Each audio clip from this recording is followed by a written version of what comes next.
Ghosts of the past. The sun, a brutal inquisitor, grilled Dusty's leathery hide, each ray a searing brand recalling the day he'd been stripped bare. The desolate panorama mirrored the wasteland within. He nudged his horse forward, the measured cadence of hooves a somber counterpoint to the desert's hush. 3 days had passed since he'd uttered a sound, since turning his back on that lonely grave. Words felt flimsy these days, promises unkept. Action resonated with a brutal honesty. Dust devils pirouette across the baked earth, mocking his solitude. He narrowed his gaze as sunlight flashed off something in the swirling grit. Metal? He adjusted his hat's brim and coaxed a quicker pace from his mount. The shimmering illusion solidified into a wagon train, yet unlike any he'd encountered. Heavily armed men, their expressions etched with cruelty, guarded the wagons, their rifles gleaming like predatory teeth. Their silent advance held a palpable menace. But his attention snagged on the cages, 3 iron contraptions jostling along at the rear, each imprisoning women. Dusty pulled back, finding cover among the craggy rocks. Unease gnawed at him as he scrutinized the procession. The women's tattered clothing and grime-streaked faces spoke of despair, of spirits broken. All save one. In the central cage, a young woman's gaze locked with his. Storm-gray eyes blazed with an indomitable defiance. Despite the filth and the confining bars, he glimpsed a flicker of raw, unyielding spirit. A silent plea passed between them, a desperate spark in the abyss, before she shuttered her expression, donning a mask of bleak indifference. Silas Blackwood, a man whose bulk advertised avarice and whose smile never touched his dead eyes, oversaw the grim parade. He surveyed his human chattel with the cold detachment of a livestock appraiser. His casual brutality ignited a slow burn in Dusty's gut. He balled his fists, knuckles bone-white against the worn leather of the reins. He recognized the predatory gleam in Blackwood's eyes, a hunger he'd witnessed countless times, a bottomless pit that demanded to be filled with ruin. The bitter taste of past failures rose in his throat, a phantom ache of regret. He had once stood frozen, paralyzed by fear, while evil flourished. Never again. He allowed the wagon train to pass, keeping a watchful distance. He needed a plan, a strategy. He couldn't afford a reckless charge. Too many lives hung in the balance. Yet abandoning them wasn't an option. Those eyes, they clung to him. As twilight painted the sky in fiery hues, Dusty found a sheltered hollow to make camp. A small fire blossomed, casting dancing shadows across his weathered features. He chewed on a strip of dry jerky, his mind a whirlwind of possibilities. He had to liberate those women. A memory flickered, Sarah's laughter echoing in the chambers of his heart before the raiders descended. The crushing helplessness he'd endured as he watched. He banished the thoughts, the pain still a festering wound. He had failed Sarah, but these women, he would not abandon them. The night was spent honing his knife and meticulously cleaning his revolver. He checked the loads in his rifle, each movement precise, born of grim resolve. He was a specter from his past, resurrected to haunt those who preyed on the defenseless. The desert wind carried whispered warnings, urging him onward. Before the first light kissed the horizon, he saddled his horse, a steely glint in his eyes, his face a mask of determination. He would be their unseen guardian, a shield against the coming storm, their last, desperate hope. He would become the tempest Silas Blackwood never anticipated, the reckoning he so richly deserved. A glimmer of defiance. The sun, a molten eye in the sky, glared at Dusty's hat as he trailed the wagon train, a wraith on its periphery. He cleaved to the thin fringe of trees, boots whispering secrets to the parched earth, the sharp tang of pine a fragile counterpoint to the pervasive dust and grime. He craved insight, needed to decipher the mechanics of this mobile cage. A chance arose near a languid creek. The wagons rested, oxen lapping up the water with noisy gratitude, while Silas Blackwood held court, his voice a thunderclap in the stillness. Risking exposure, Dusty hunkered behind a meager screen of scrub oak. Sluggish cattle, Blackwood bellowed, his words dripping with acid. Think this is some pleasure jaunt? Fill those skins and care for the beasts. And hold your tongues, unless you crave the lash. Dusty's jaw clenched as Blackwood patrolled the women, a palpable aura of menace swirling around him. A girl, barely 16, stumbled, spilling precious water. Blackwood's backhand cracked across her face, a sickening report. A serpent of fury stirred in Dusty's belly, a familiar beast he struggled to contain. He recalled another time, another place, where hesitation had cost him dearly. Not again. As Blackwood moved on, Lily Songbird approached the fallen girl, her touch feather-light as she helped her rise, whispering words like balm. Lily shared her own dwindling water supply, a sliver of comfort in a harsh reality. Dusty observed her quiet resilience, the enduring glint in her weary eyes. Her every action spoke of an unyielding spirit. He remained unseen, mind-racing, calculating. 7 armed men guarded the wagons, their boredom a potential weakness. Blackwood was the linchpin, radiating avarice and brutality. The terrain was exposed, yet the creek offered a natural bottleneck, a place to disrupt their progress. Dusk painted the sky in flamboyant strokes of coral and violet. A faint breeze promised solace. Dusty knew the night offered cover. He needed to sow discord, to capitalize on the shadows and the ensuing panic. He pictured the women, their faces canvases of despair, their hopes slowly being extinguished. He thought of Lily, her simple kindness a flickering flame in the darkness. He remembered the girl Blackwood had struck, her terror a mirror reflecting his own past failures. He couldn't rescue everyone, a bitter truth. But he would try. He had to. He returned to his horse, Shadow, a solid Appaloosa tethered a mile back in a cluster of trees. He checked his Winchester Model 1873, its mechanism a familiar comfort. He stroked the worn leather of his saddle, finding solace in its texture. He began to piece together a plan, a desperate gamble fueled by a burning desire for atonement. He would leverage the creek as his stage, engineering a distraction to fracture the guards' attention. Speed and surprise were his weapons, hoping to overwhelm them before they could rally. He understood the stakes. Death was a possibility. For him, for the women. But inaction was no longer an option. The memory of the woman's pleading gaze seared his conscience, a silent order that resonated in his very core. Dusty mounted Shadow, the saddle leather groaning softly. He adjusted his hat, shielding his eyes. The wind rose, carrying the earthy scent of sage and a hint of impending change. He nudged Shadow forward, into the encroaching darkness, towards the wagons, towards a reckoning with Silas Blackwood and the malignant darkness he embodied. His face hardened, a mask of resolve. Tonight, justice would find its voice. Night raid. The moon was a memory, swallowed by clouds thick as felt. Dusty moved like a shadow himself, boots soundless on the parched earth. The wagon train was a jagged scar against the horizon, fires flickering like malevolent eyes. He'd spent hours studying the layout, memorizing the positions of the guards, the placement of the wagons, especially the cage wagons.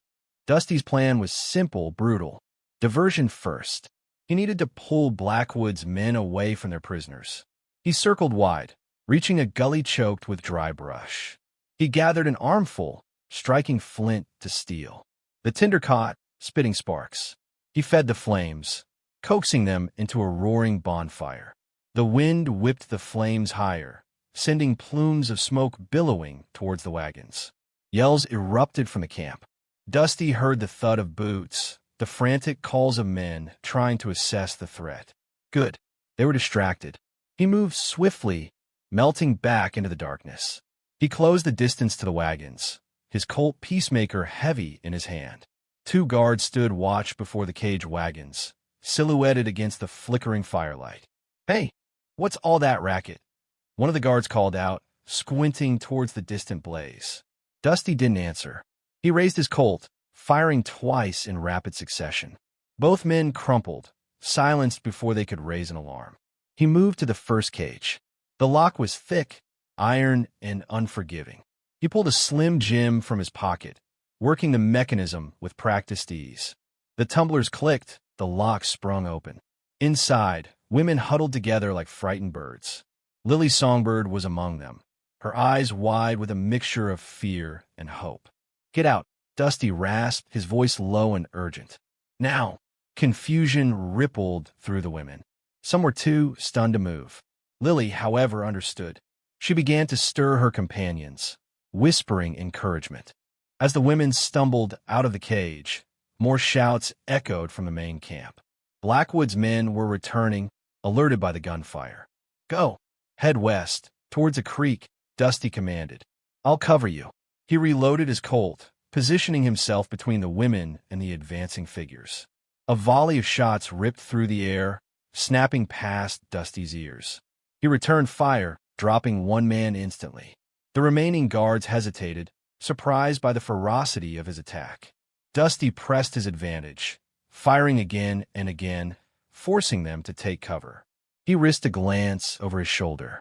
The women were moving, a ragged line disappearing into the darkness.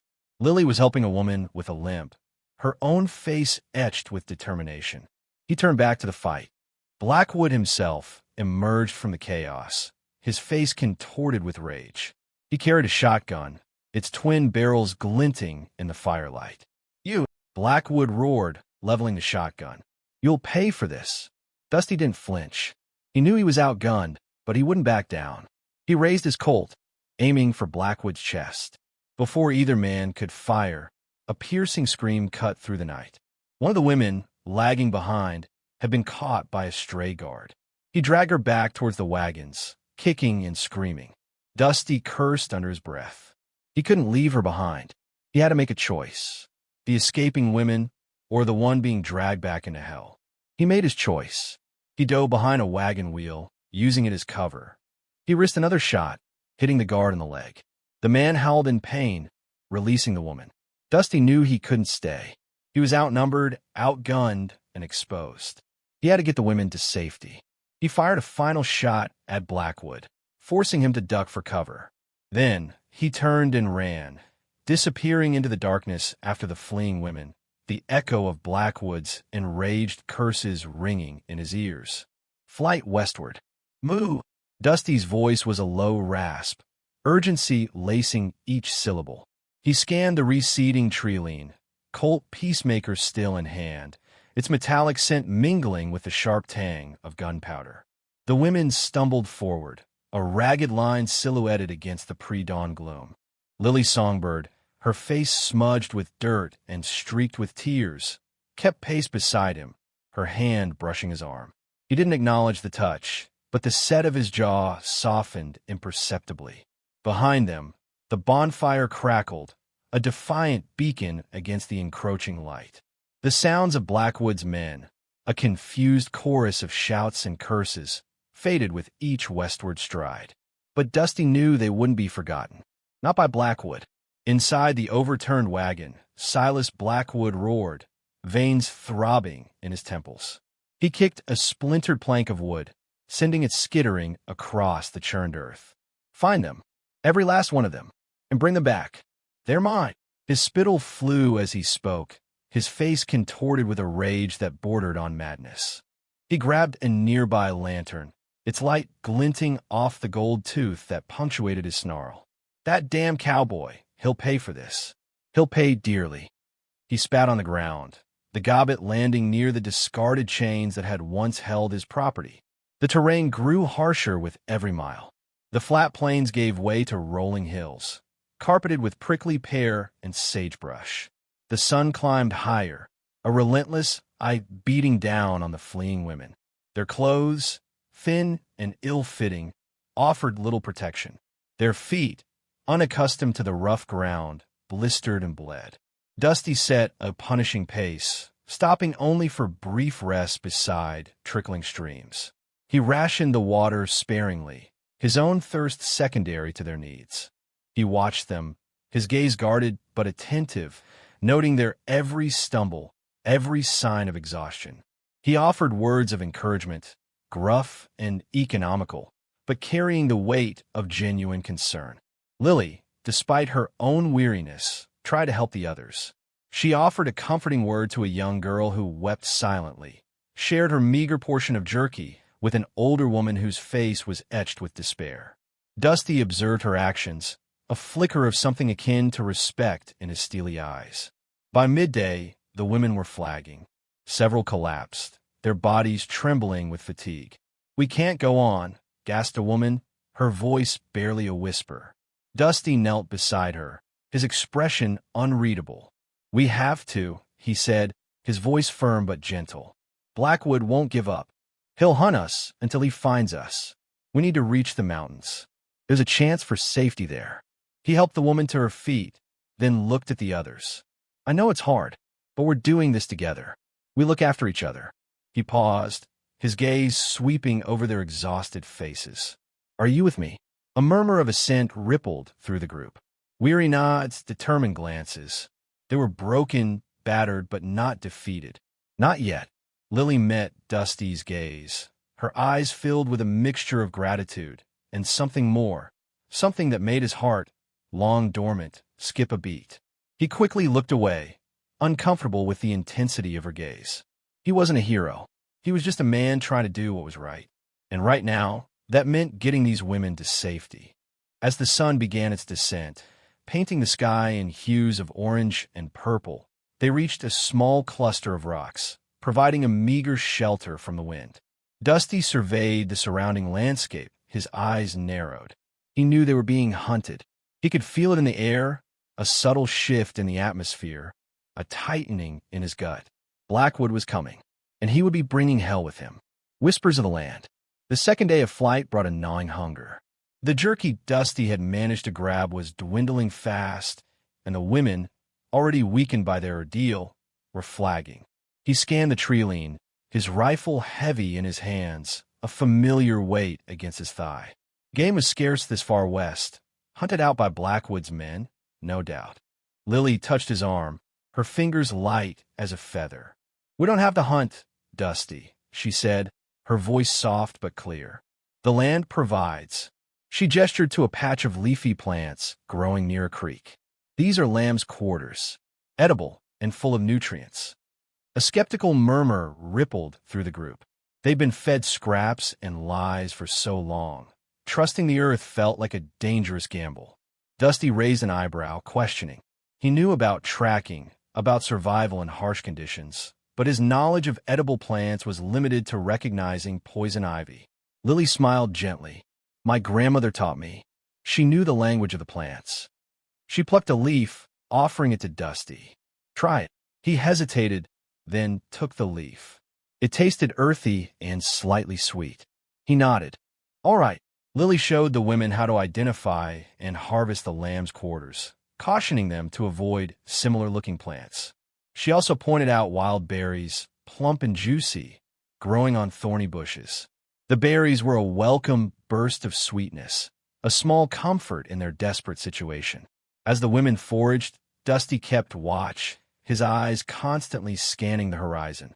He felt a flicker of hope. Lily's knowledge was more valuable than gold. Later, as they rested beneath the shade of a towering cottonwood tree, Lily tended to the women's wounds. Blackwood's cruelty had left its mark, welts from whips, festering sores from neglect, and the deep, invisible scars of trauma. Using water warmed over a small fire and a poultice made from crushed plant and leaves, Lily cleaned and dressed the wounds. Her touch was gentle, her voice soothing as she spoke words of comfort in Cheyenne and broken English. She hummed softly, a melody that seemed to ease their pain. Dusty watched from a distance, leaning against a rock.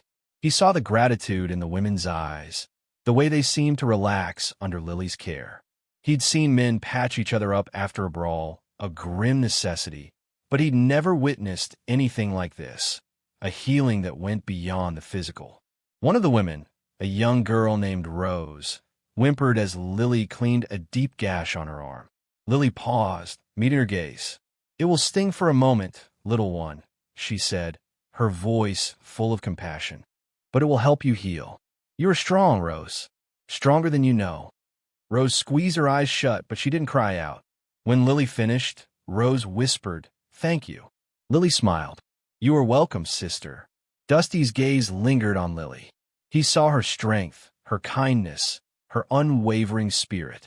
He'd been so focused on protecting them, on keeping them alive, that he hadn't fully appreciated the depth of her character.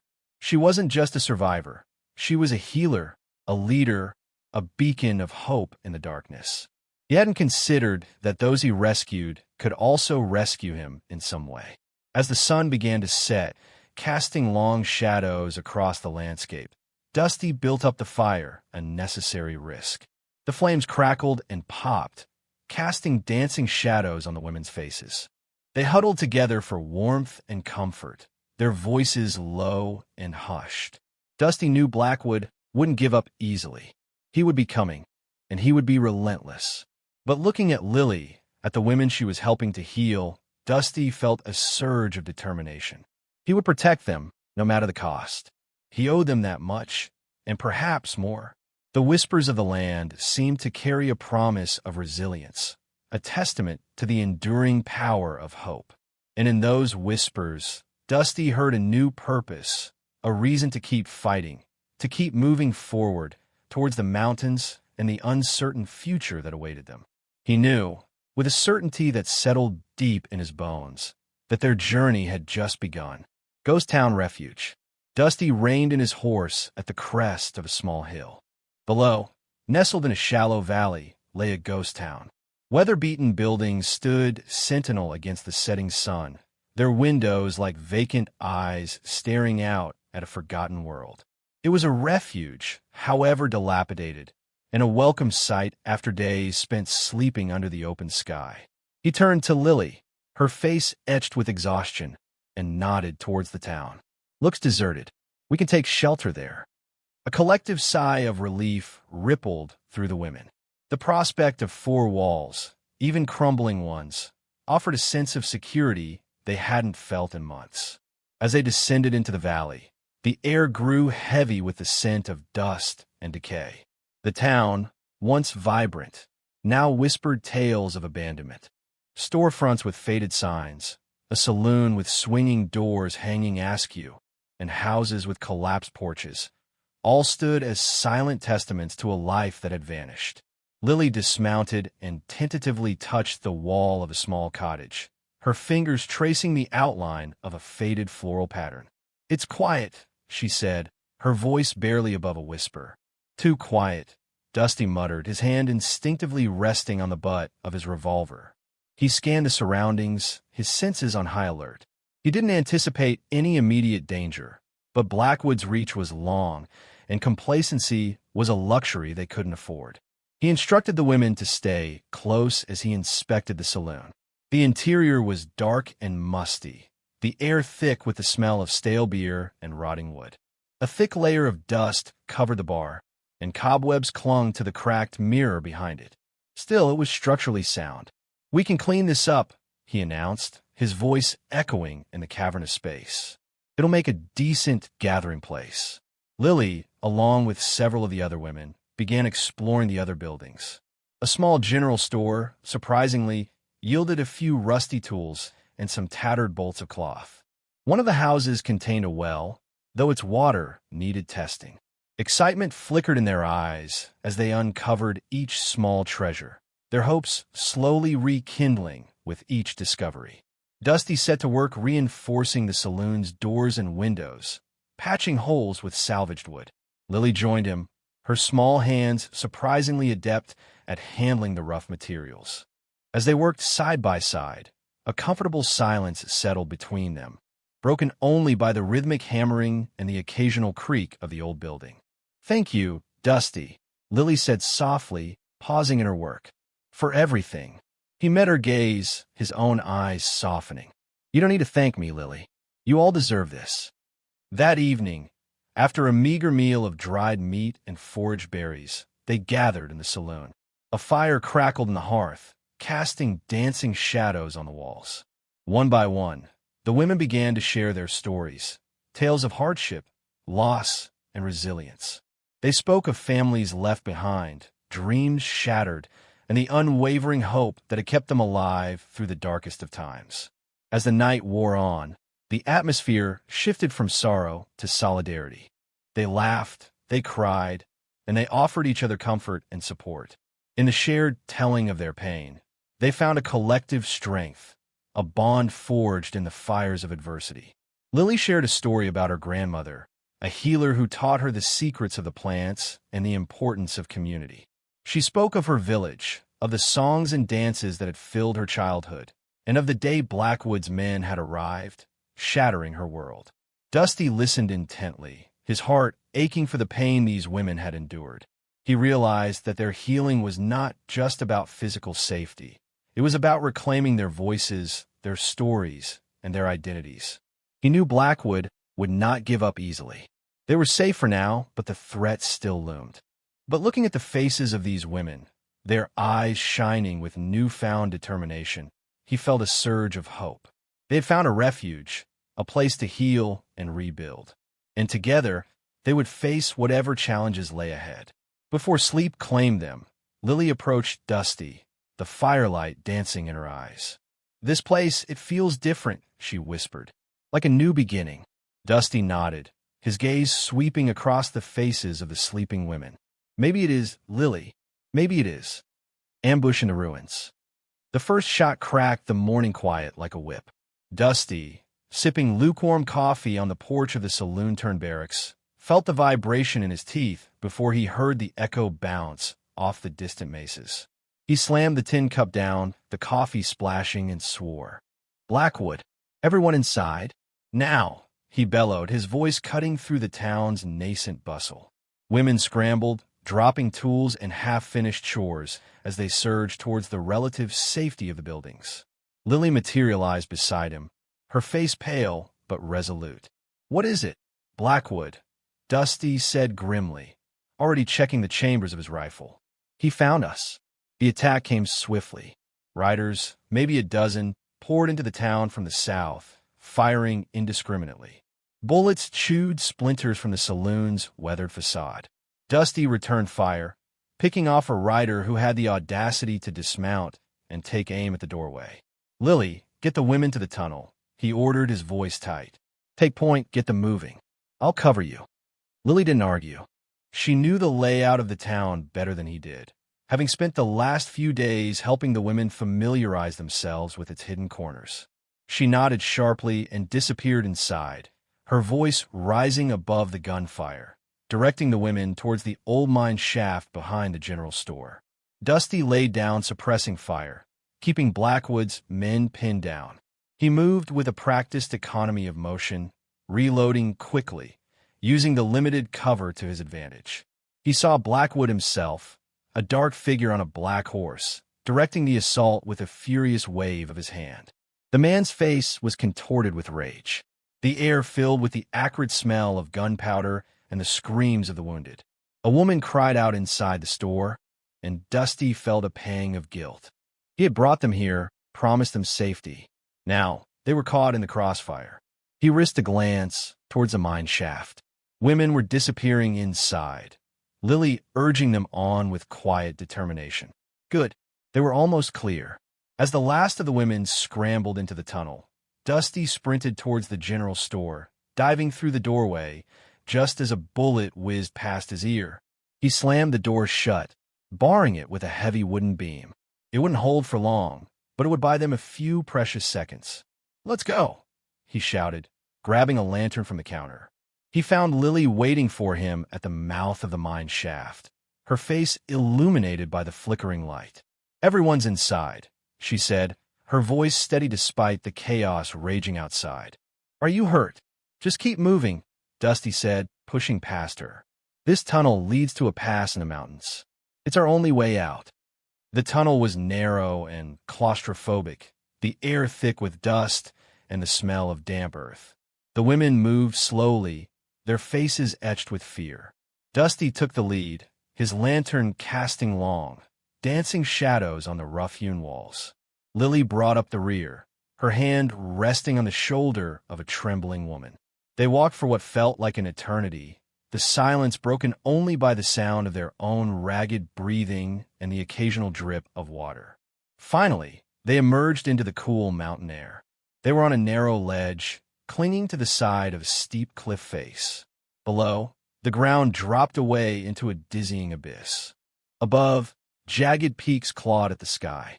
The pass was treacherous, the path barely wide enough for a single person. "Stay close," Dusty warned, his voice low. "One wrong step and you're gone." He led the way, carefully picking his footing, guiding the women across the precarious path. Lily stayed close behind, her eyes scanning the horizon for any sign of pursuit. The wind howled through the mountains, carrying with it the faint sound of gunfire from the town below. Blackwood wouldn't give up easily. He would be coming for them.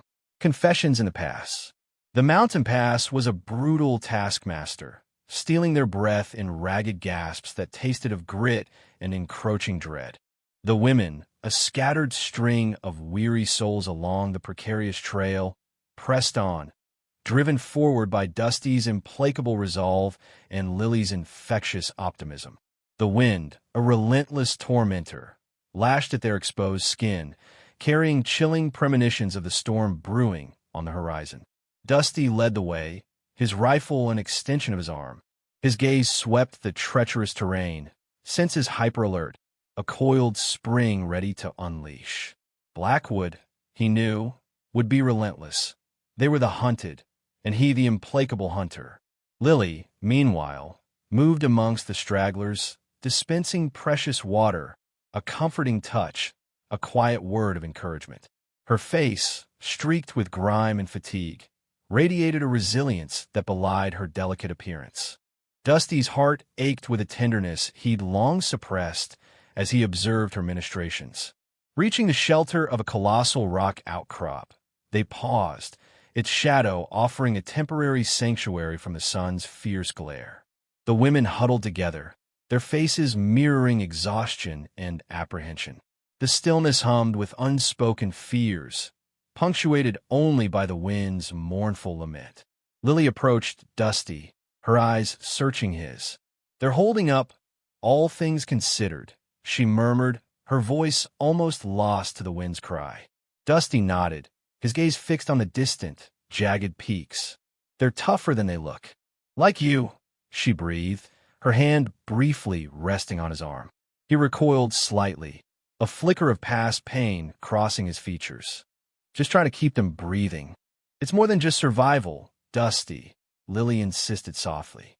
"You're giving them something to believe in, a reason to keep going." He remained silent, his expression hardening.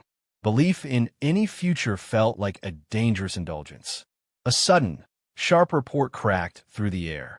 A cascade of pebbles erupted from the heights above. Instinct seized him. Dusty shoved Lily aside an instant before a boulder dislodged, plummeting down towards her. He absorbed the full force of the impact, the rock's blow searing through his shoulder, a white-hot agony. Lily cried out, rushing to his side. "Dusty, are you hurt?" He grunted, pushing himself upright, ignoring the throbbing agony. "I'm fine," he rasped. He scanned her for injuries, his concern etched on his face. "You okay?" "Just startled," she replied, her fingers tentatively tracing his jawline. "Dusty, you saved me." He shrugged, averting his eyes. "It was nothing. It was everything to me," she whispered, their eyes locking. "Dusty, she faltered, color rising in her cheeks. "I care for you." The confession hung in the air, fragile as spun glass. Dusty's pulse hammered in his ears. He yearned to echo the sentiment, to express the depth of her meaning. But the words were trapped, constricted by years of regret and self-condemnation. "Lily," he began, his voice rough with emotion. "It's all right," she said, silencing him with a touch to his lips. "You don't need to say anything. I needed you to know." She stepped closer, her gaze unwavering and full of tenderness. "Dusty, you can't bear the weight of the world alone. What happened? It wasn't your doing." He flinched, the old wound ripping open once more. "I should have prevented it. I should have stopped it all." "You can't rewrite the past," she said, her voice firm, resolute. "But you can sculpt the future. You're doing just that now, Dusty. You're offering these women a chance at life. You're giving yourself one, too." Her words, infused with such deep conviction, resonated within him. He gazed at her, truly seeing her, and for the first time in what felt like forever, a spark of hope kindled within his spirit. He reached out, his hand unsteady, and framed her face. "Lily," he breathed, his voice thick with emotion. He swallowed hard, forcing the words to the surface. "I care for you too, more than I deemed possible." A faint smile graced her lips. "Then let me help you shoulder that burden, Dusty. Let me help you find healing." The wind roared around them, yet in that small pocket of space, nestled in the mountain shadow, they discovered comfort in each other's embrace, a tenuous promise of solace amidst the looming chaos. River of Reckoning. The river, a gray, tumultuous beast bloated with melted mountain ice, roared. It carved a path through the canyon, an impassable barrier to flight. A wave of despair washed over the group, mirrored in the anxious depths of Lily's gaze. Dusty's eyes swept the embankment. "We're building a raft," he declared, his voice a steadying anchor despite the tremor within. He gestured toward a stand of aspens, ravaged by a recent gale. "Those fallen trunks, we'll lash them together." The women exchanged glances, doubt clouding their faces. Yet, the searing memory of Blackwood's fury was a more potent spur than any lash. "Move!" Before he gains ground, Lily urged, her voice laced with resolve. "We need vines, anything to bind." The atmosphere crackled with feverish energy. Driven by fear and the fragile hope Dusty offered, they sprang into action. Some grappled with the aspens, the rough bark tearing at their threadbare dresses. Others, following Lily, foraged in the underbrush for sturdy vines. The crisp scent of pine mingled with the sharp tang of fear's metallic taste. Dusty toiled alongside them, the axe a silver flash as he trimmed and shaped the makeshift vessel. He felt Lily's gaze, a silent offering of trust that both warmed and unsettled him. Their eyes met briefly, a mutual acknowledgment of the bond forming between them. As the raft materialized, a rough-hewn but serviceable platform, the sun began its descent behind the canyon's ramparts, painting long, ominous shadows. The river seemed to deepen in hue, growing more menacing. A dry branch cracked in the distance. "He's coming." A woman breathed, her voice swallowed by the river's din. Dusty swore under his breath. They were nowhere near completion. "Get ready to board. Lily, take point." He checked his revolver, the cool steel a familiar comfort. He positioned himself at the rear, braced for assault. The raft was shoved into the current, a clumsy thing bobbing precariously. The frigid water stole the feeling from their legs with brutal speed. The women huddled together, their faces wan in the fading light. Dusty pushed with a long pole, fighting to keep the raft from being swallowed by the torrent. Then, the canyon erupted in chaos. Gunfire tore through the air, echoing off the sheer rock faces. Blackwood and his men materialized from the shadows, outlined against the blood-red sky. Bullets zipped past, peppering the water's surface. "Keep moving," Dusty shouted, his voice tight with desperation. Panic flared. The women cried out, seeking cover behind the meager shield of aspen logs. Lily clung to the raft's edge, her knuckles bone-white. Blackwood's voice, amplified by the canyon's acoustics, reverberated across the churning water. "You can't escape me, Rivers. They are mine to control." Ignoring him, Dusty concentrated on the immediate threat. He returned fire, his shots deliberate and lethal. One of Blackwood's men pitched forward, lifeless. The raft spun, caught in a treacherous whirlpool. The current threatened to swallow them whole. Dusty struggled to maintain control, his muscles screaming in protest. Another volley of gunfire. A woman shrieked as a bullet tore through her shoulder. Lily flew to her aid, ripping a strip of cloth from her dress to staunch the bleeding. Blackwood waded into the river, his eyes burning with obsessive rage. He raised his rifle, leveling it at Lily. Dusty surged forward, knocking Lily aside. The bullet grazed his arm, sending a jolt of white-hot pain through his body. He stumbled, nearly losing his footing. He raised his revolver, his expression hardening. "This ends now, Silas." Blackwood sneered, a grotesque mask of fury.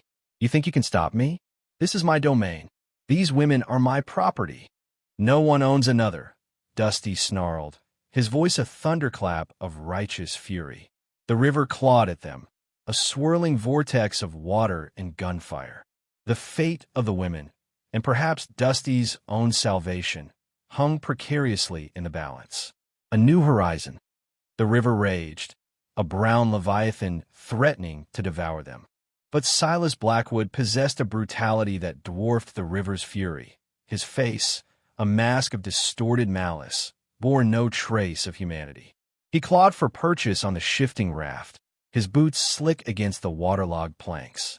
Lily Songbird, her voice ringing with defiant resolve above the watery chaos, pointed a steady finger at Blackwood. "Behold your oppressor," she declared. "The man who bartered our lives, who treated us as chattel. Will we surrender again to his tyranny?" Her words resonated. A low growl of dissent stirred among the women, courage eclipsing their former dread. One by one, they armed themselves with salvaged timber, brandishing the wood as improvised weapons. Blackwood bellowed, a savage swipe of his hand scattering their meager defenses. "You thankless dogs! I provided for you." "Provided chains," Lily retorted, her gaze burning with righteous indignation. "Provided scars. All you gave us was torment." Dusty, wrestling with the recalcitrant rudder, seized the moment. He shielded Lily, drawing his revolver in a swift motion. "This ends now, Silas." Blackwood surged forward, a sliver of steel gleaming in his grasp. The gunshot cracked, echoing across the tumultuous water. Blackwood recoiled, clutching at his wounded shoulder. He howled, a sound ripped from the throat of a cornered predator, and pressed his attack. The raft lurched violently. Dusty teetered, the frigid water eager to claim him. He grappled with Blackwood, a desperate dance of survival unfolding on the precarious platform. The knife flashed, narrowly missing Dusty's temple, leaving a burning trail across his arm. Fueled by a jolt of raw adrenaline, Dusty ripped himself free. A brutal kick to Blackwood's chest sent him sprawling. His head cracked against the timber, and his eyes glazed over. The river, uncaring, swept over him, claiming its prize. A stunned hush fell over the women as Blackwood vanished. Then, a cheer exploded, a cathartic eruption of years of repressed agony and dread. Victory was theirs. The downstream journey was an odyssey of exhaustion, yet propelled by dawning hope. They stumbled onto the riverbank, battered but unbound. For days they trekked, searching for sanctuary and sustenance. Dusty, guided by his honed instinct for the wilderness, steered them westward towards untamed lands. Finally, after what felt like an eternity, they topped a ridge. Spread before them lay a valley, a secret Eden nestled in the stark terrain. A crystalline stream snaked through the verdant meadow. Wildflowers blazed in a kaleidoscope of colors, and fruit-laden trees offered their bounty. "This is it," Dusty rasped, his voice thick with emotion. "Our haven." The women gazed in speechless wonder, tears carving paths through the dust on their faces. They descended into the valley, their steps filled with a newfound lightness. Exploring their sanctuary, they discovered a pristine spring, a sheltering cave, and pockets of rich earth. Lily approached Dusty, her eyes radiant. "It's breathtaking," she breathed. "Beyond any dream." They set to work with a shared purpose. They cleared land, sowed seeds, and erected dwellings. They worked in concert, sharing their strengths and bolstering each other. A powerful sense of community flourished, unlike anything they had experienced before. Dusty, initially reluctant to lead, found himself embracing the role. He instructed them in hunting, self-defense, and wilderness survival. Lily, with her innate empathy and healing touch, cared for the sick and wounded, offering solace and comfort. As twilight painted the sky with fiery hues, Dusty and Lily stood on a hilltop, overlooking their nascent home. The valley pulsed with life, the sounds of mirth and song carried on the evening breeze. "We made it," Lily murmured, leaning into Dusty's embrace. Against all odds, we made it. Dusty wrapped his arm around her, drawing her close. He gazed at her, his heart overflowing with a love he had never imagined possible. He saw in her eyes the enduring spark of hope and resilience that had guided them through the darkness. "We did," he replied, his voice husky with emotion. "And we'll keep building it together." They watched in silence as the final rays of sunlight faded, draping the valley in long shadows. A new dawn, a fresh start, a future they would forge together, with peace, affection, and prosperity. A living testament to the unyielding spirit of humankind and the redemptive power of hope.